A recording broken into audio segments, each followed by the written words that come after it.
Good morning. Welcome. I'm Glenna Milberg. We have a lot to talk about today, starting with place your bets. The always controversial question of more gambling in South Florida was just put into play for next month's legislative session. The 9-page bill filed this week never mentions specifically the Fontainebleau, but arguably it is for exactly that Miami Beach resort that this bill is filed. It would allow pari-mutuels like dog tracks that hold permits to open casino gaming on those sites to transfer that permit ability to another location. The owners of the Fontainebleau also own Broward's Mardi Gras dog track with its casino permit.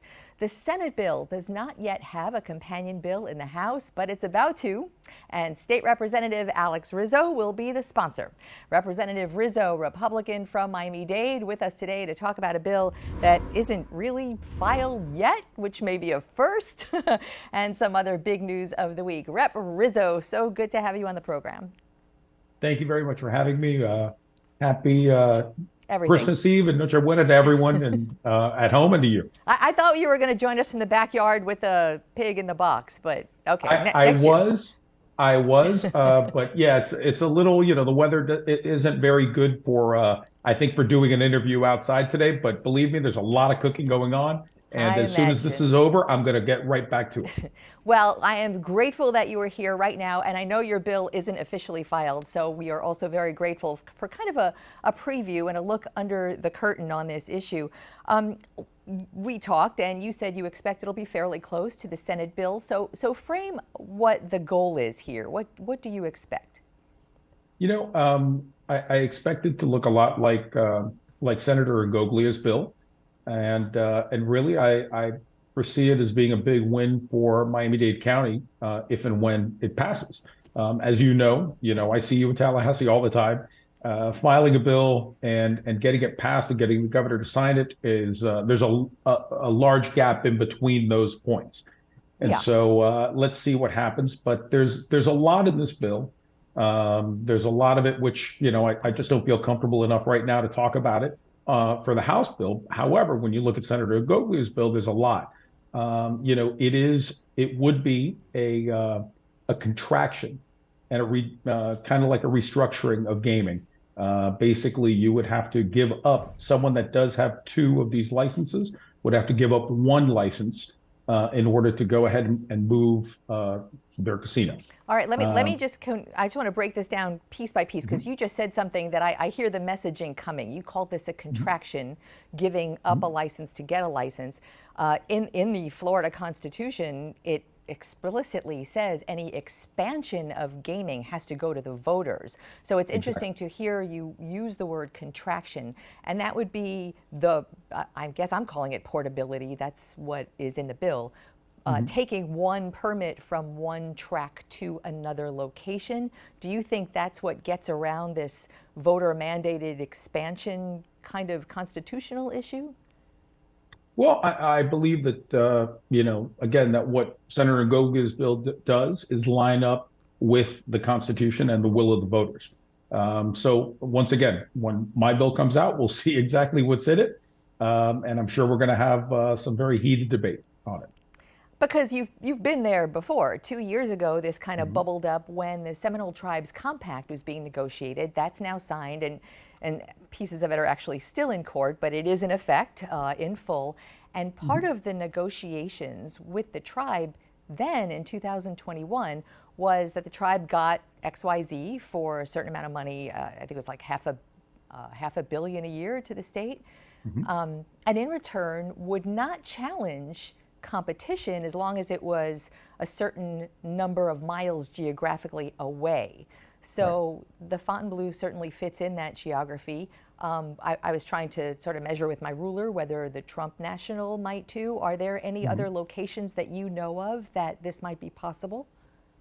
I really don't know. We'd have to take a look at it. As you know, I have currently 3 casinos in my district. And so, this certainly could apply to them. But some other venues, definitely. Dade is a large county and above Broward County, obviously, in West Palm. But let's see what everything, what comes out in this. The devil's in the details, as you like to say. And so there's a lot that that will be happening when these bills are filed. For the record, I didn't make that up. That's a way old devil in the detail kind of thing. One last question on this, if you would, and there are a lot of the things I want to talk to you about. Are you ready to talk about the pot sweeteners in this, the money that might come with it?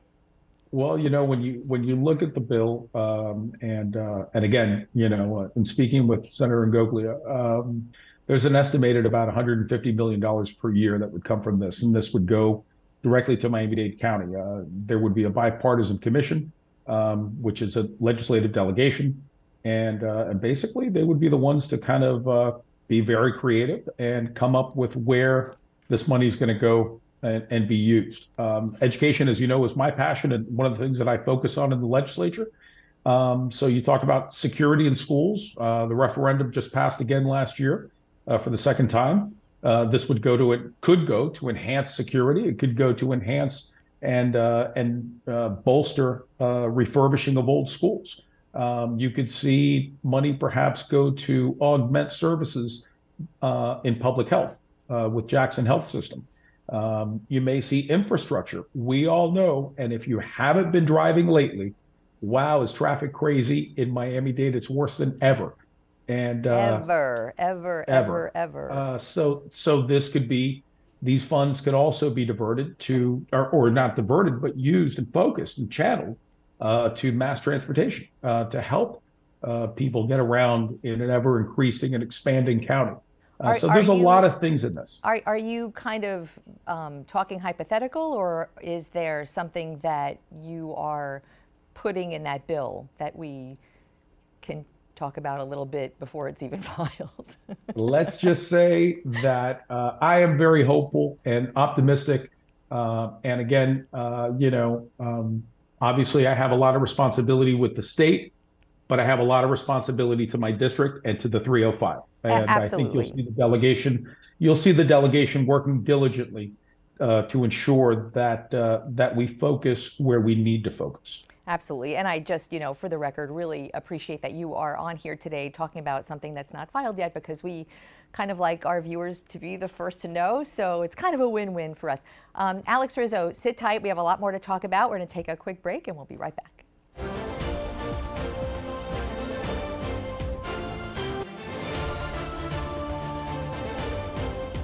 We are back this Christmas Eve with State Rep Alex Rizo, Republican from Miami. Wow, what was that? Hialeah, almost past the airport, right? Hialeah past the airport.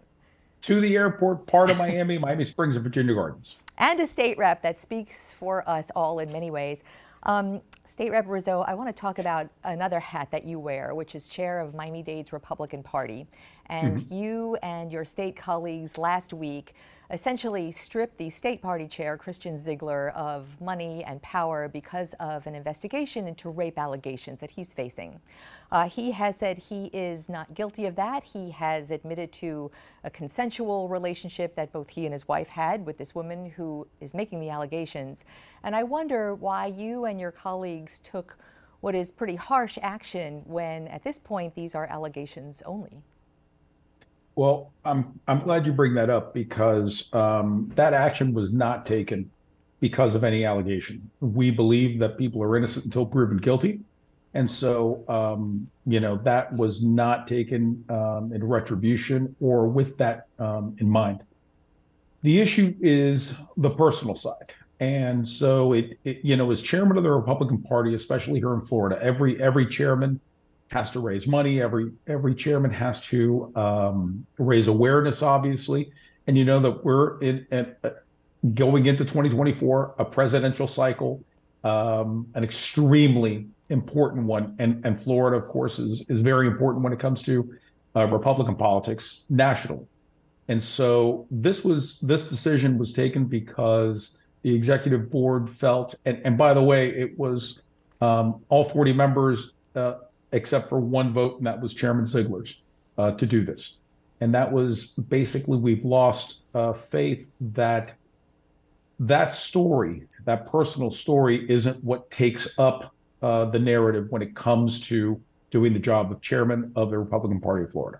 The personal story, just to be clear, having nothing to do with the allegations, but his his preference in sexual activities? Is that the personal story that you're speaking about? You're the reporter, and so I'll let you report. But basically, everything, as far as, and again, what goes on in people's personal lives is their business.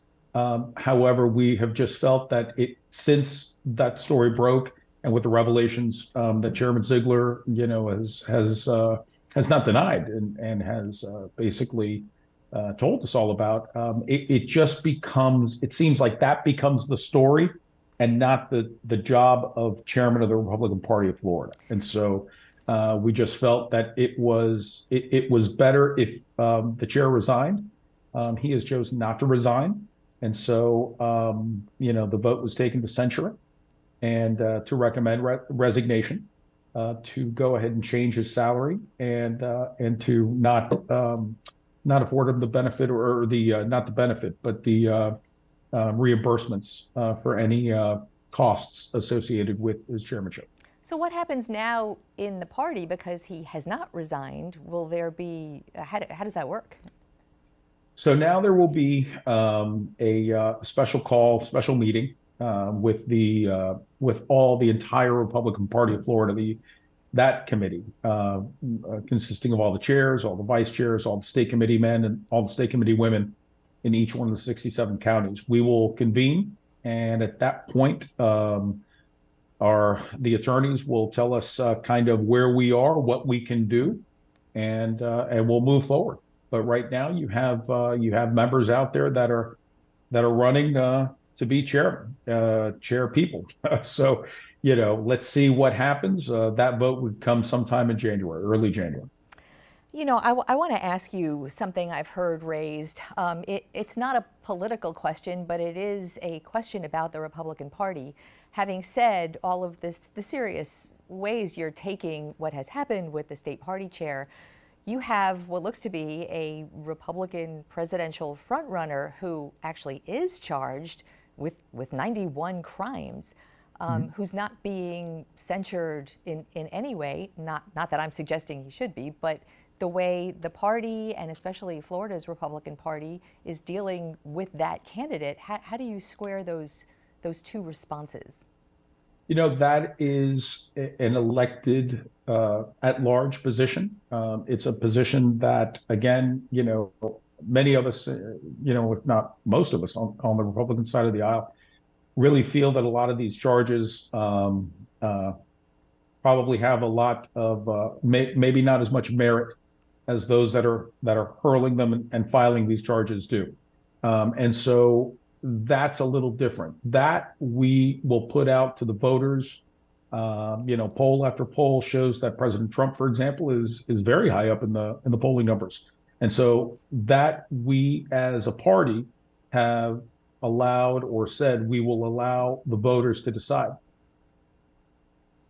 Fair enough. One last, you have 5 bills filed. I want to bring it back to state level. You have 5 bills filed that we could talk about that actually are filed.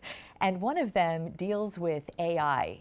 And yes, it appears that there is a real concern about AI and alternative kind of audio and video in the upcoming elections. Where did that come from, and what do you hope to achieve with that one? So interestingly, that particular bill, that is HB 919, and that has been filed, and I don't off the top of my head remember the Senate number, but it is filed by my dear friend, Senator Nick Ziggler. One of the things that we saw and have seen is obviously the surge in AI starting to affect our lives everywhere. Yeah.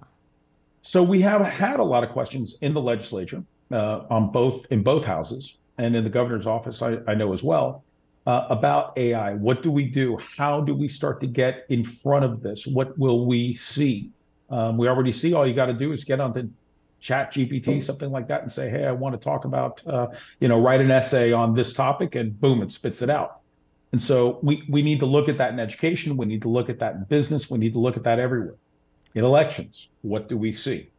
We see images that every day are increasingly better at showing an image that doesn't seem like it's computer generated. And so what we want to do is get ahead of that. And Senator and I want to head this off and say that any political ad that has any bit of a computer generated image that has used AI in it must give that disclaimer that this has been generated by that. So you can imagine, let's just give this example. You've got me on your show right now. Imagine you saw, me as state representative, and I have an election and I say, hi, I'm Alex Rizzo, please vote for my opponent. And you don't know Imagine whether that. you're looking at the real Alex Rizzo or a computer-generated Alex Rizzo. Exactly. So And so you would see that disclaimer on there saying that this is a computer-generated image, or an AI-generated image. So that's we don't have the time now, but that's something that I'd really like to bring you in and discuss as that bubbles up and goes through committee, because I think that's going to be a really interesting, one of the session's really interesting bills. Maybe not the biggest or most known, but certainly very interesting and relevant to all of us. Alex Rizzo, great to have you on the program. Merry Christmas to you and yours. Thank you. Same to you and yours and everyone in South Florida. God bless. Merry Christmas.